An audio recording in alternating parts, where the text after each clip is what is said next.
Finally आ चुका है dragon ball दाइमा का 13वां एपिसोड। एपिसोड की शुरुआत वहीं से होती है जहां से पिछला एपिसोड खत्म हुआ था। गोमा हैरान और परेशान था कि बाकी लोग फर्स्ट डीमन वर्ल्ड में आ रहे हैं। गोमा देगासू से पूछता है कि हमारी सारी आर्मी यहाँ पर आ चुकी है। तब देगासू उसे बताता है कि सारी तो नहीं पर आधी से ज्यादा आ चुकी है। इसका मतलब गोमा गोकू और वेजिटा पे पूरी ताकत से हमला करना चाहता है, और करे भी क्यों ना। उनने तामागामी नंबर 3 और तामागामी नंबर 2 को हराया है, और यही रीजन था कि वो रिस्क ले ही नहीं सकता था। तो वो देगासू को ऑर्डर देता है कि वापसामा को डिसेबल कर दो, और ये सुन के मानो तो उसके पैरों के नीचे से जमीन निकल गई हो, क्योंकि जब से वापसामा को बनाया गया है उन्हें आज तक डिसेबल नहीं करा गया। पर गोमा जानता था कि अगर वापसामा को डिसेबल कर दिया तो गोकू और बाकी लोग वहाँ पर नहीं आ सकते। देगासू बहुत ज्यादा डरा हुआ था, पर वो और कर भी कह सकता था। तो वो गोमा की बात मानकर एक अंडरग्राउंड बेसमेंट में जाता है। ये जगह थोड़ी स्ट्रेंज थी, जैसे मानो पूरा डीमन वर्ल्ड ही यहाँ से कंट्रोल हो रहा हो। अब देगासू उस लीवर के पास जाता है जो वापसामा को डिसेबल कर देगा, और पता नहीं क्यों ये बहुत ही ज्यादा डरा हुआ था, और वो खुद से बोलता है कि मुझे ही क्यों चुना गया ये काम करने के लिए। कुछ तो ऐसा रीजन है जिसकी वजह से वो ये करना नहीं चाहता, पर सुप्रीम डीमन किंग की बात टालना भी कोई समझदारी की बात नहीं होगी। तो वो फाइनली उस लीवर को नीचे खींच देता है, और इसके साथ ही डिसेबल हो जाते हैं वापसामा, और इसके बाद वेदर पूरी तरह से चेंज हो जाता है। और देगासू भी डरा हुआ था, इसका मतलब इसकी वजह से फ्यूचर में कुछ तो बुरा होने ही वाला है। और दूसरी तरफ हमें दिखाया जाता है कि हमारे हीरोज की शिप फिर से खराब हो जाती है, और इतने उलट पुलट के बाद तो हाइबिस को उल्टी भी आने वाली होती है। अब उनका इंजन पूरी तरह से खराब हो चुका था। तभी पांजी बोलती है कि कुछ भी करके कहीं पर भी लैंड करो। तब नेवा बताते हैं कि कहीं भी से तुम्हारा क्या मतलब है, क्योंकि हम समुद्र में गिरे तो क्रैगन का खाना बन जाएंगे। ये बोल के उनने उसे और डरा दिया, पर फाइनली उनकी शिप लैंड कर जाती है। हालांकि वो सेफ लैंडिंग नहीं थी,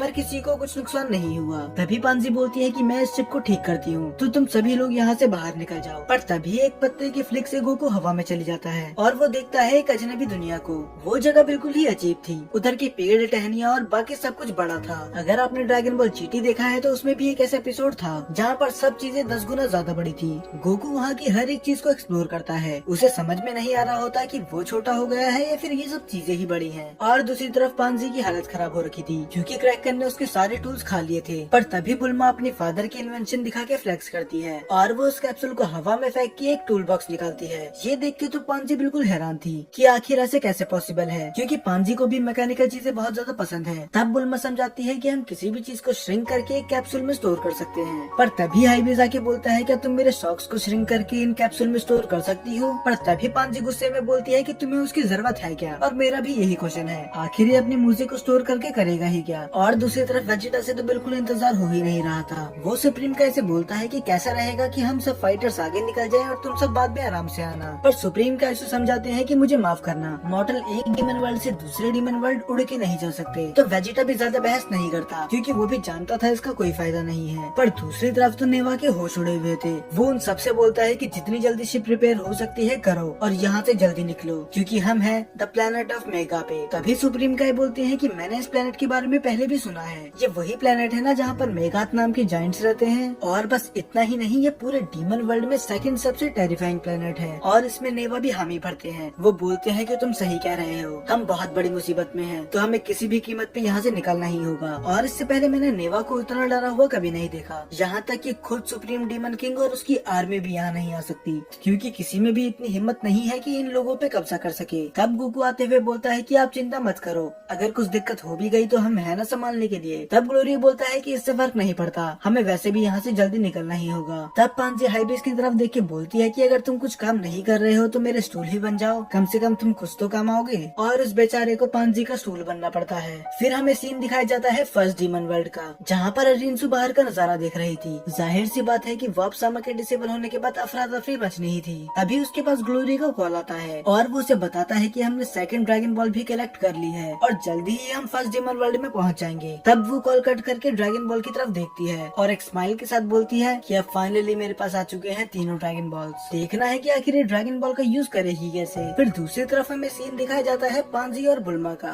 बुल्मा पांजी की बहुत ज्यादा तारीफ कर रही थी, क्योंकि वो इस काम में बहुत ज्यादा अच्छी थी। तब बुल्मा बताती है कि मैंने भी अर्थ पे एक ऐसे ही शिप को ठीक करने की कोशिश की थी। मैंने लगभग पूरी शिप ठीक कर ही ली थी, पर मुझे इस पार्ट के बारे में कुछ समझ में नहीं आया, तो आखिर ये चीज है क्या। तब वो बताती है ये है माजिलाइट, ये एसिडिक वाटर के साथ रिएक्ट करता है, और ये 30 साल तक लगातार एनर्जी प्रोड्यूस कर सकता है। ये सुन के बुल्मा हैरान थी कि अगर ऐसा है तो ये तो बहुत वैल्यूएबल होंगे, है ना। तब वो बताती है कि ऐसा नहीं है, क्योंकि सेकंड डीमन वर्ल्ड का ऊपरी हिस्सा और थर्ड डीमन वर्ल्ड का निचला हिस्सा ये दोनों ही पूरी तरह से मैजिलाइट से बने हुए हैं और थर्ड डीमन वर्ल्ड से एसिडिक वाटर बहते रहता है और यही रीजन है कि ये सन की तरह शाइन करता है और इसकी पानी की कंपोजिशन से हम इसका कलर भी चेंज कर सकते हैं। तब पांजी बताती है कि ये खुद मैं अपनी आंखों से पहली बार देख रही हूँ और ये दोनों आराम से ज्ञान की बातें कर रहे थे और हाईबीस की तो पूरी हालत खराब हो चुकी थी। वो बोलता है कि अगर तुम्हारा हो चुका हो तो मेरे ऊपर से उतर जाओ, मैं अब और नहीं सह सकता और वो दोनों ही वहाँ से उतर जाते हैं। काम तो उनका पहले ही खत्म हो गया था, बस उन्हें बातें करने से फुर्सत नहीं थी। तब बुल्मा उससे बोलती है कि अगर इसकी क्वांटिटी इतनी ही ज्यादा है तो क्या हम यहाँ से थोड़ा ले नहीं सकते। तब पांजी साफ मना कर देती है कि इस पे पूरा कंट्रोल गोमा का है क्योंकि वही सुप्रीम डीमन किंग है और वो हमें कभी इसका यूज करने नहीं देगा। तब बुल्मा बोलती है कि काश थोड़ा मैं अपने साथ भी लेके जा सकती। तब पांजी बोलती है कि तुम चिंता मत करो, जब हम घर वापस जाएंगे तो मैं अपने डैड से बोलूंगी तो वो तुम्हें चुरा के थोड़ा सा दे देंगे। ये सुन के बुल्मा को यकीन नहीं होता कि आखिर ये लड़की है क्या। फिर हमें पूरे जंगल का सीन दिखाया जाता है और ये देख के हम बता सकते हैं कि ये कोई नॉर्मल जगह तो बिल्कुल नहीं थी,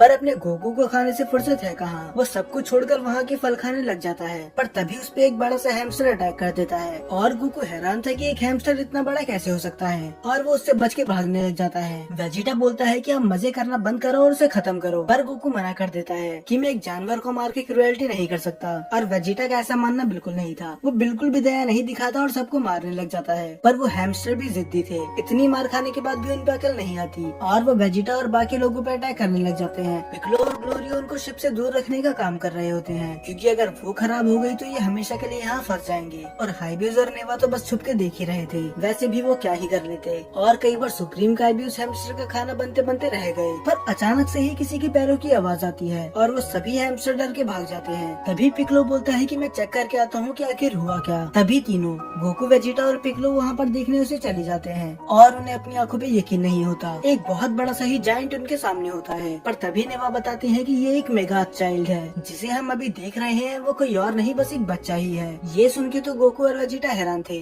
क्या ये बस एक बच्चा ही है। तब नेवा बोलते हैं कि उसके बैग को देखो, इसका मतलब वो स्कूल से अपने घर जा रहा है और ये सबके लिए शॉकिंग था कि आखिर ये भी स्कूल जाता है। अब वो बच्चा वहाँ पर आराम से बैठ जाता है और उसके साथ साथ उसका पेट भी उसके पीछे पीछे आता है, पर गलती से उसके बैग का सामान सारा नीचे गिर जाता है और ये गलती किसी की जान ले सकती थी क्योंकि वो सामान इतना बड़ा था कि अगर नॉर्मल इंसान को इसके नीचे आए तो वो वहीं पर मर जाए। पर तभी वो बेबी जायंट अपना खाना खाने लग जाता है, पर तभी नेवा बताते हैं कि ये जरूर उस क्रैकन के टेंटिकल खा रहा होगा। अब ये सुन के गोकू और वेजिटा कुछ ज्यादा ही शॉक्ड हो चुके थे कि जिस क्रैकन ने हमारी नाक में दम कर रखा था उसको ये बस एक स्नैक की तरह खा रहा है। पर तभी उसका पेट उनकी आवाज सुन लेता है और वो उनको देखते ही उन पे जानलेवा अटैक कर देता है। ग्लोरियो गोकू की जान बचाने के लिए उसका ध्यान भटकाता है, पर वो ये भूल चुका था कि उसकी जान कौन बचाएगा, तो उसके पास कोई और रास्ता नहीं था बस वहाँ से भागने के। पर जैसे ही वो पेट उसे जान से मारने वाला होता है तभी बीच में आ जाता है ऑलमाइटी प्रिंस वेजिटा और ग्लोरियो खुश होता है कि वेजिटा उसे बचाने आ गया। तभी ग्लोरियो गोकू, पिकलो और वेजिटा को ऑर्डर देता है कि इसको शिप से दूर रखो चाहे कुछ भी हो जाए, तो वो उसे शिप से दूर लेके जाते हैं और वो तीनों ही अपने की ब्लास्ट से अटैक करते हैं, पर उस पेट को तो कुछ फर्क पड़ता ही नहीं। ऐसा लग रहा था मानो कोई उसे मसाज कर रहा हो। उस डॉग को अकेला संभालना ही मुश्किल हो रहा था कि अब तो उसके शरीर के कीड़े भी उन पर अटैक करने लग जाते हैं। पर तभी उसकी नजर पड़ती है उस ग्लोइंग शिप पे। उसे वो शिप चमकती हुई बहुत अच्छी लगी तो वो डायरेक्ट ही उसके पास भागते हुए जाता है और वो इतना एक्साइटेड था कि खुद ग्लोरियो, पिकलो और वेजिटा भी उसे नहीं रोक पाए। वो सबको ही चीरता हुआ आगे बढ़ रहा था, पर अब गोकू भी सीरियस हो जाता है क्योंकि उसे पता था कि अगर उसने अब होल्ड बैक करा तो वो हमेशा के लिए यहाँ फंस जाएंगे। तो वो अपनी पूरी ताकत लगा देता है अपने कामेहामेहा में और वो एक शॉट में ही उस डॉग को हवा में उड़ा देता है। पर अब शुरू होने वाली थी असली प्रॉब्लम क्योंकि अब आ चुका था उस पेट का मालिक और इतनी देर में बुल्मा और पांजी भी शिप ठीक कर चुके थे। तो वेजिटा और पिकलो बोलते हैं कि तुम सब यहाँ से निकलो, हम उसका ध्यान भटकाते हुए आते हैं। पर अब बहुत देर हो चुकी थी, वो जायंट बेबी उन्हें देख चुका था।